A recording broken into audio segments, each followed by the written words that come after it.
What's up? Woot woot.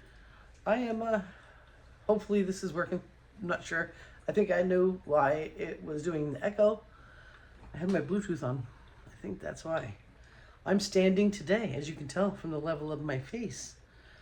I'm gonna go super slow though, guys. Super slow. So that means I'll just control it. I'm like, I've got to stand on this thing. Like, you got to get over it, you know? So, anyway, my leg has been really killing me too. And I'm sure that's from moving stuff around in my body. And of course, I am overweight. So, like, last night I was like praying, like, please help me out here with this. I'm going to put it on 10. So it's not just a 1. And I really just, when I came to understanding of the drinking and the compulsiveness of it, like, for instance, during the first part of when I didn't drink because I wasn't a half a month ahead on rent, one of the units I stayed at, they had left behind 3 Corona non-alcoholics. It was like jackpot. And it took me over a week to drink those 3. Okay? So then compare the compulsion of having it if it had alcohol. So I'm one of those people that will be able to have non-alcoholic drinks and not feel compulsion to continue. So far as what I can say. So I think that's kind of cool because I love the taste of beer. I just, at this point, like the other day when I don't know, the other day, last week when I stopped to get 2 seltzers, ended up drinking my Heineken and didn't enjoy it. Like, ew. So, there's another thing that's when I stopped drinking every day, I started eating a lot more sugar. And that's a natural thing. People that reduce their alcohol intake, their body, their liver craves sugar because you're not feeding it alcohol sugars anymore. So I put on weight, and it was over the winter from October till now. And that's one of the reasons why I got this, to help me get started, because my body hurts so much, and I know it's from the weight. It certainly wasn't from the alcohol, because that entire time that I didn't drink, my body still really hurt. So I was hoping that that would be something that would disappear when I didn't drink, but it wasn't. And I'm like, my leg has been bothering me. And I'm like, what the heck? Sitting at the bar stools at the island, forget it. I sit here, put my feet up on the vibration plate, let it vibrate or not, or I get my yoga ball out and sit on that. Sitting up and having my legs leaning over the side a little bit, not cool. Not cool. If I had a place to put my feet up a little higher, it wouldn't be so bad. So I'm like, what the heck? What the heck? Like, like, I can't afford to take a day off of my physical job or doing the vibration plate or everything else. So I was like, the sugar's got to go. And I used to be keto for so long. It was like 3 years. And I loved it. And I felt like it was so easy. And then I eventually started carb cycling because I had stopped losing weight. I just kind of leveled out. It doesn't really matter.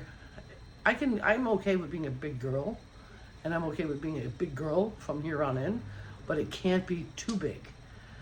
I can't be too big. Like, my body, my height, and my body, like, mass, like, I should be anywhere from 150 to 175 pounds. That's just the facts. Anything over 2 is too much. It hurts my body. So I've got to do some losing weight and not some freaking out because I got a carb cycle. I'm not doing that because carb cycling really changed everything. Really did. Like, my body reacted to it badly. It's very possible. There's 2 possibilities that happened when I had the big fall. I cannot tell you. I can't tell you. but it happened. And one of the possibilities was that when I started carb cycling, it was that week. And you can look this up. I can still find it. Maybe I'll find it and put it in here. When you start carb cycling after long periods of time of virtually, like I was 5 to 10 grams of net carbs a day, if that. Very low, extremely low. And I started carb cycling, bringing and introducing, I was at like 30, which is pretty normal for an overall healthy person, 30 grams of net carbs a day. Trust me, it builds up quick. 1 ear of corn is 30 net carbs a day. 30 net carbs is the max I think anyone should have. So if you think of it that way. So I started building myself up. I was about 20%. It had just been a few days. I started carb cycling, see if I would break my plateau and lose some more weight. Now, one of the reactions that can happen to people is that your alcohol sugars will actually dramatically increase. Now, the day I fell, I had 2 vodka and sodas. At that point, I had gone out front with him, and we smoked a little, and it was time to go downstairs because I had to work the next day. And we lived in the basement apartment, and when I hit the top of the stairs, I do not remember anything until I woke up I remember a little bit at the bottom of the stairs, but I was basically at the hospital. I woke up because I heard somebody fucking around, like literally fucking around, like some of the employees were fucking around. And I got mad, and I'm like, why am I laying here and I'm not being fixed? Like, what's going on? And I demanded to go home. My alcohol sugars, when I got the paperwork, was crazy, and no way could two vodka and sodas have done it. Not a chance. So I have never done that before, where I was gone. So I can't tell you because one of the things that will happen is I'm just telling you the stuff that I learned about it, okay? I'm just giving you these examples and bringing you to the point of what I'm going to be making. Is my alcohol sugars were out the roof, even though the amount of alcohol I actually ingested was extremely small. So that's nuts. So it's possible when you carb cycle, if you're not careful and you do drink, that alcohol sugars could triple, quadruple on you. You don't know it, and it can cause you to pass out. I'm just letting you know that. So if you're coming off a keto or carnivore and you have a couple of drinks at your friend's house and you just started carb cycling, don't drive. Don't be stupid. Just don't even do that at all anyway, okay? Don't drive. So from what I understood at the time, I had fallen down the stairs and fucked myself up, broke my hand, bad, my only working hand. I just have a permanent boo-boo on my head, and that was when I got vertigo for the first time, and I might have done something to my back, but they weren't busy taking care of me, so I have no idea. They did not put my hand in a cast. They literally were doing nothing. I was so pissed when I woke up. And I got my shit together, and I called him, and I said, I don't care who fucking comes and gets me, but come and get me. And somebody came out and got me. So I went untreated after a major fall with a major concussion. I was passed out cold at the bottom of the stairs, and I looked like somebody took a bat to my head. And they were next to me fucking around. I was mad. But anyway, I'm not mad anymore. It's okay. So that's one of the options that could have happened that day. And because I got the paperwork and saw the alcohol sugar levels in my blood system was insane. Like, I should not have been walking at all. And that happens when you start to carb up. You start to carb cycle, and you've been keto or carnivore for a very long time. You gotta be careful, guys. But what I'm talking about now is I realize that because of the amount of sugar intake that I have taken up to help me not crave alcohol or be compulsive towards alcohol as much, it's got to stop. I have come to the point in my life where anything that makes me feel super compulsive, or I feel compulsed to have more, I don't need to be doing that. So I am going back to keto. It's probably not going to be today because I've got to organize the foods that I have. Like all my keto foods, like I have rice, anything I could like make a cake with or anything. That kind of stuff would have to be put on its own shelf, and that would be called apocalypse food. Like you don't even eat that unless there's an apocalypse and you can't get meat. So I've got to get that organized, and I'm going to do that throughout this week and wean myself slowly into that direction because I need to drop some weight. And now that I've made the decision that I'm not going to be a drinker, and that I don't want to be involved with things that make me feel compulsed to do them or compelled. Like, I don't know about you. Have you ever, I just did 10 minutes on 10. I'm not going to continue because I don't want to get dizzy again. Have you ever had that? Like where you buy, this is a thing from back when, yeah, I remember the first time Stephanie and I tried. It was the first time that Ranch Doritos came out. And we got like, it was me, her, and her boyfriend, and we were at her house on Race Lane. And we liked them Doritos. I think all of us had a bag to ourselves. We like them. Have you ever opened Oreos and just eaten the whole sleeve?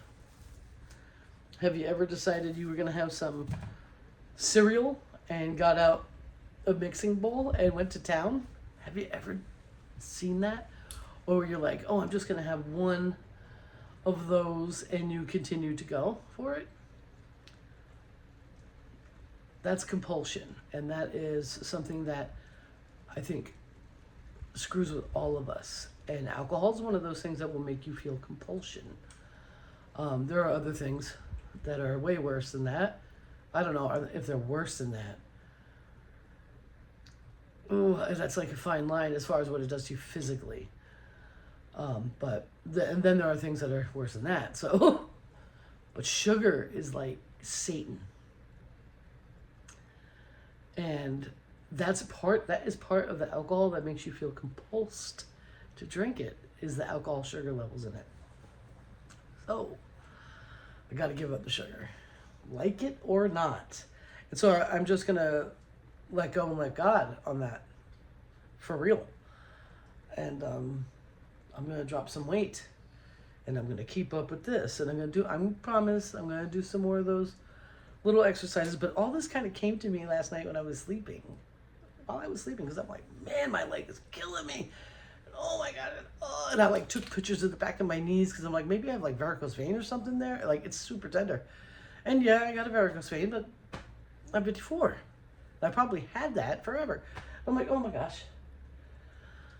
And I'm looking at the back of my knees. I'm like, that's gross. Like, that's so disgusting. Don't you want to go to a swim hole this summer? Like, what? Oh my God, I would never wear a pair of shorts in front of somebody right now. And that's bad. So, and that's not even the reason why I want to lose weight. I want to lose weight and get in a healthier body frame. I like to be anywhere from 150 to 175 pounds. I think that'd be great. Just so I can feel better. I want to feel better. I want to enjoy this life. You know? I have a... You know, I'm not going to say that I have regrets because I don't really think that's a proper word for it. I don't really think so, because for a long time I swore I didn't have any. And then after the drama happened and my mother passed away and I got alone, I finally got into my own place, I started saying, wow, maybe you do have some regrets. Man, you've been an asshole. Tara, what the fuck? And then in that journey, I learned, because I have opened myself up to allow God to be my Savior, and I've opened my heart to Jesus. And I'm not allowed to judge myself. It's a radical forgiveness. You need to do it. I'm going to cry. It's so important. And yeah, You may have experienced things, and like I had way too much fun. Like my daughter says, you need to write a book, dude. Like you could write several. Like I've been through a lot of things, and I always felt that I had to be through a lot of things. That was my thing. That I had to be able to understand everyone. So I experienced a lot of things. I was very lucky. God was definitely watching out for me, even during all that debauchery. Man, I was a heathen. I am so blessed and highly favored that I got out of there the way I did, because not very many other people did. A lot of the people that I knew did not and aren't. My best friend going from second grade, met her in first grade. She was my best friend my whole life. And we've had a couple of different times where I didn't speak with her. I want nothing to do with it. And I can't believe, like, I've got to be really careful at this point in my life that I don't start to judge others. And that's what I said. I was telling my daughter the other day, I'm like, I'm afraid I'm going to be one of those non-drinking. Oh, you had to have a drink, did you? She's like, it's going to happen, but you'll get over it. You know better than to do that. So I'm like, what? You know, we have a friend that actually is my daughter's godmother, and I haven't spoken to her in years. She lives 2 towns away from me. And we got people raising alarms that something might be wrong, and people calling my daughter and asking her to go there. That is not the place that I want my daughter to be. If something's wrong and you're worried about her being alive, you need to call the EMS and have them go check on her. Because my daughter is not going to walk into whatever it is they're up to. So, I got so lucky. And, man, so I don't want to waste it. I'm here, I'm 54 years old. I guess you would call me freshly not drinking, because I've had drinks twice since this month, since Easter. But not since October before that, so that's pretty cool. I don't feel bad about that. I'm pretty excited. I want to work on myself. Like, what's next? And I know what's next for me is taking off some weight, reducing the inflammation, staying away from sugar, because that shit is really bothering me. And it makes you compulsive. You start eating it and you can't stop. You want more, and if you got more, you're going to have some more. So all that shit's got to come out of here. And even carbs that are savory will open that door for the sugar.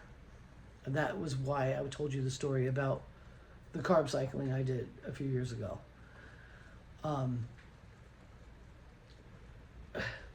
You just can't. If you have a compulsion towards sugar. If you don't, you know, if you have a bite of a chocolate bar every 6 months and it's not something that you really give a shit about, you know, then you can carb. But if you have a compulsion, you can't. And so, yeah, keto carnivore, here I come. I did a couple of searches because it had been so long since I started keto. And how to start carnivore. Because I basically, any carbs that, it's not, I will not be fully carnivore, I'm sure, at least in the beginning. If it doesn't grow out of the ground, I don't want it. I don't want anything with more than 2 ingredients when it comes to carb. Carb should be arugula, spinach, greens, an occasional carrot, mushrooms, onion, garlic. Like, that's where my carbs need to be. I'm also going to be one of those people that still does dairy products because I have my kefir. There's a lot of carbs in the kefir. So I'm never going to be actual carnivore or super low carb.